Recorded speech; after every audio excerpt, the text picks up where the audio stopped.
Le plan top secret de Dragon et de Kuma révélé. Salut les pirates, paix et fortune sur vous. Précédemment dans le chapitre 1058, on avait vu que les révolutionnaires avaient réussi à sauver Kuma des dragons célestes. Alors, Dragon et Kuma se sont retrouvés. Cependant, il y a quelque chose que les gens n'ont pas pu observer. Mais moi, je l'ai observé et je vais vous dire, Dragon et Kuma avaient un plan secret. Alors, pour découvrir ce plan secret visant à détruire le gouvernement mondial, restez jusqu'au bout. Alors les amis, mettez un gros pouce bleu si vous aimez mes vidéos et surtout abonnez-vous si ce n'est pas encore fait afin de rejoindre la flotte. Donc sans plus tarder, prenez vos bouteilles de vodka et vos bassines d'azote et mettez le volume à fond. On se retrouve après l'intro.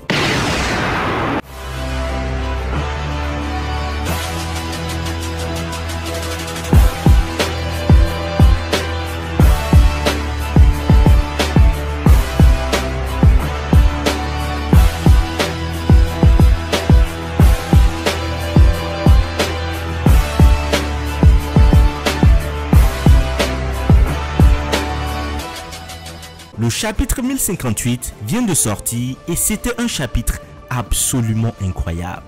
Nous avons eu les nouvelles primes des chapeaux de paille, la backstory de la Cross Guild et des informations sur les révolutionnaires. Pour commencer, nous allons discuter du plan possible de Dragon qu'il a avec Kuma à partir des nouvelles informations que nous avons obtenues dans ce chapitre. Nous pouvons voir vers les dernières pages du chapitre que Dragon approche Kuma et lui demande exactement ce qu'il a vu. Au départ, on pourrait penser qu'il s'agit uniquement de Sabo et de ce qu'il a vu avec les commandants. Cependant, je ne sais pas si c'est vraiment le cas. Kuma et les commandants se sont séparés de Sabo avant ce qui s'est passé avec Sabo et Cobra. Par conséquent, s'il voulait savoir ce qui s'est passé lorsque Kuma était là, il pouvait déjà obtenir cette information des commandants. Par conséquent, je crois qu'il demande en fait à Kuma ce qu'il a vu pendant tout son séjour avec le gouvernement mondial et les dragons célestes. Peut-être que le plan de Kuma, avant qu'il ne rejoigne les Shichibukai, était d'infiltrer le gouvernement mondial et de recueillir autant d'informations que possible sur eux afin de les démasquer. Je crois aussi que Vegapunk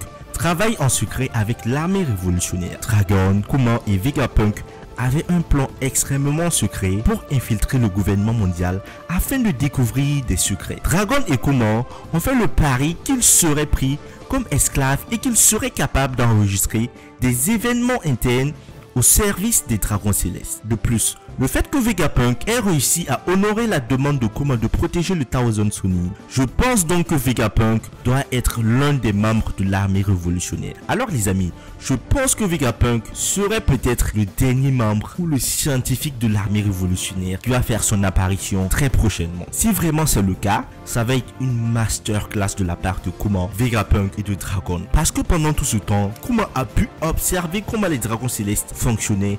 Il a recueilli énormément d'informations par rapport à cela.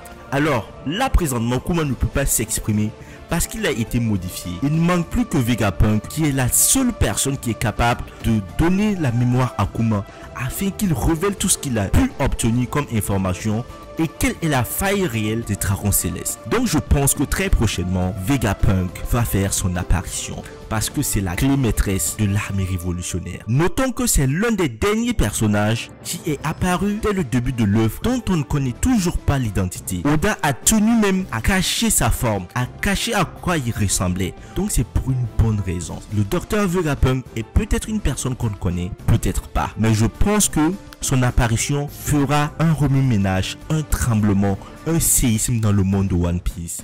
Parce qu'il sera la clé maîtresse pour permettre au gouvernement mondial, aux pirates, de renverser l'ordre déjà établi afin de libérer tous les peuples et de nous amener dans une nouvelle ère. La victoire du monde sur le gouvernement mondial, je pense que Vegapunk sera une des clés maîtresses pour cette réussite. En fait, ce chapitre vient peut-être de nous révéler la raison pour laquelle Kuma a rejoint le gouvernement mondial en premier lieu. Je pourrais obtenir beaucoup plus d'informations sur le gouvernement mondial très bientôt et je pense que le chapitre qui va sortir très bientôt va nous montrer ce qui s'est vraiment passé et on aura peut-être un peu plus d'informations par rapport à cela. Donc les amis, restez scotchés, restez présents parce que ça va commencer à trembler. Les révolutionnaires vont entrer en jeu. Alors j'avais une question à vous poser. Est-ce que vous pensez réellement que Sabo s'est retourné contre Dragon. Est-ce que Sabo pourrait être un adversaire de Dragon ou Sabo a pris son chemin afin de trouver des informations pour prouver son innocence? Parce que là présentement, tous ceux qui croyaient aux révolutionnaires pourraient se retourner contre eux s'il s'avère que Sabo a tué un des rois. Parce que là franchement ça fait une mauvaise image de l'armée révolutionnaire. Je pense que c'est le gouvernement mondial qui a dû tuer le roi Cobra et ils ne savaient pas quoi faire. Ils ont profité de cette situation pour faire porter à Sabo le crime. Donc les amis, dites-moi ce que vous pensez de tout cela en commentaire. On va en discuter. Et n'oubliez pas de mettre un gros pouce bleu si vous avez aimé la vidéo et de vous abonner afin de rejoindre la flotte. Donc quant à moi, je vous dis à bientôt pour le chapitre 1059. Restez présents et portez-vous bien. Peace.